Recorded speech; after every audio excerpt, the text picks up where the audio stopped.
MSP guarantee की मांग कर रहे पंजाब के किसान संगठनों और मजदूर यूनियनों ने एक साथ मिलकर 16 फरवरी को ग्रामीण भारत बंद का ऐलान किया। भारत बंद सुबह 6 बजे से शाम 4 बजे तक चला। भारत बंद के लिए संयुक्त किसान मोर्चा ने सभी किसान संगठनों से एकजुट होकर बंद में शामिल होने की अपील की थी। दिल्ली की तरफ कूच करने के लिए किसानों के भारत बंद का दिल्ली पर क्या असर पड़ा, चलिए आपको बताते हैं। नमस्ते, मैं हूं सुनैना सिंह, आप देख रहे हैं न्यूज नेशन। 16 फरवरी को पंजाब के किसानों ने भारत बंद किया। दिल्ली की तरफ बढ़ रहे किसानों के देशव्यापी बंद का असर दिल्ली के बाजारों और सड़कों पर दिखाई नहीं दिया। भारत बंद के ऐलान के बाद भी दिल्ली में रोज के जैसे सुबह से ही आवाजाही दिखाई दी। दिल्ली के बाजार खुले रहे। दिल्ली के इलाकों में छोटी दुकानों से लेकर होलसेल और रिटेल मार्केट भी पूरी तरह खुली रही।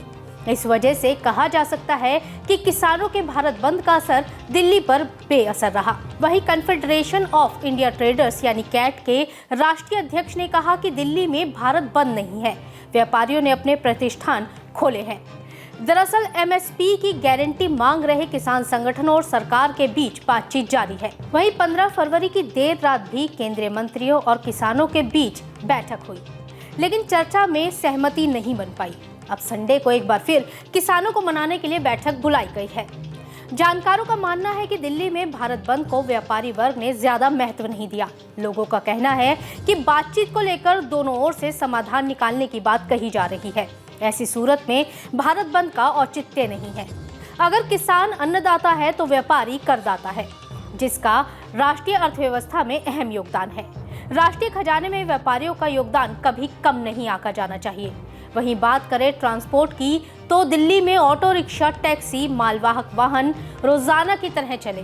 भारत बंद का दिल्ली के पब्लिक ट्रांसपोर्ट पर कोई असर नहीं देखा गया। ट्रांसपोर्ट बंद न होने पर दिल्ली ऑटो रिक्शा संघ के महामंत्री ने कहा कि इन दिनों शादी ब्याह का सीजन है, बाजारों में खरीदारों की भीड़ है। कोई भी व्यापारी सीजन में बिजनेस चौपट नहीं करना चाहता। दिल्ली के बाहर से आने वालों को किसी तरह दिक्कत नहीं होनी चाहिए। सभी को 2 पैसे कमाने का अवसर मिल रहा है। आम लोगों को गुमराह करने वालों को पहचानने की जरूरत है। किसानों की मांगों पर सरकार गंभीर है, बातचीत भी हो रही है। हमें उम्मीद है कि समाधान जल्दी निकलेगा। शादी के सीजन के चलते चांदनी चौक में भी सभी बाजार, गली कूचे रोजाना की तरह कपड़ों की दुकानें, शोरूम और गोदाम में काम चलता रहा। चांदनी चौक में खाने पीने की दुकान और ठियों पर भी आम दिनों की तरह ही लोगों की भीड़ देखी गई। लेकिन बॉर्डर क्रॉस करके दिल्ली आने वाले दुकानदार, कर्मचारी और ग्राहकों को भारत बंद के दौरान आने जाने में मुश्किल हुई, जिसका असर कपड़ा मंडी के कामकाज पर भी पड़ा। बात करें पुलिस प्रशासन की, तो भारत बंद को देखते हुए दिल्ली, यूपी और हरियाणा दिल्ली बॉर्डर पर पुलिस ने सख्त पहरा रखा। बैरिकेडिंग की वजह से सुबह और शाम को बॉर्डर पर जाम की स्थिति बनी रही। सोनीपत से आने वाले लोगों को बॉर्डर क्रॉस करने में काफी घूम कर आना पड़ा, जिसकी वजह से आम लोगों को कई परेशानियां हुई। आपको हमारी ये खबर कैसी लगी, हमें कमेंट सेक्शन में जरूर बताइएगा। लेकिन चलते चलते एक जरूरी बात, आपको हमारे चैनल पर एक ज्वाइन बटन दिख रहा होगा, जिस पर क्लिक करके आप हमारी पेड मेंबरशिप ले सकते हैं। ज्यादा जानकारी आपको बटन पर क्लिक करके मिल जाएगी। तो देश और दुनिया की तमाम खबरों को जानने के लिए बने रहें न्यूज नेशन के साथ। नमस्ते।